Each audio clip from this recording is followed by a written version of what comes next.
We have with us a very popular Kibble brand in front of us, and I wanted to sort of go through the labeling with you. So when I'm reading the ingredient panel, I'm seeing things like cereal and cereal products, chicken and chicken products, meat products, soybean meal, soybean oil, and then like a bunch of these minerals, vitamins, amino acids, antioxidants, vegetable powders. Can you sort of break this down for us? Okay, so to begin with, it's been years I saw this pack of food.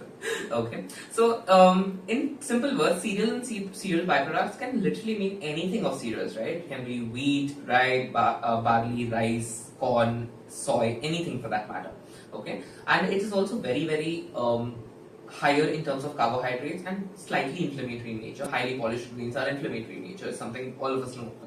Now the vague part over here which you just mentioned is meat products.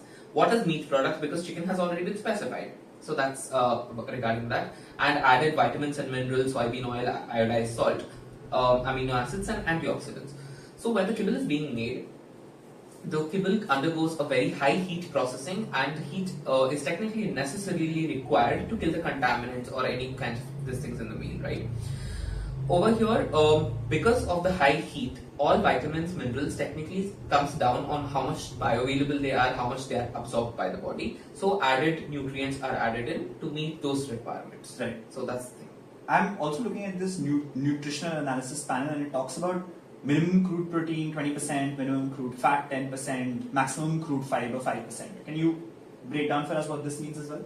So this just simply means that if you're feeding this particular food, you're meeting at least minimum 20% of your dog's crude protein requirements, minimum 10% of fat, and maximum 5% of fiber.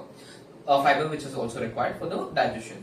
Now, one of the key factors which you miss out here is that there is no mentioning of carbohydrates. Yes.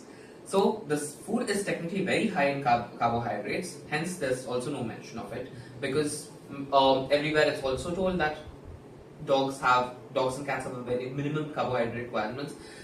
Adding that on the label was just clever marketing. Okay.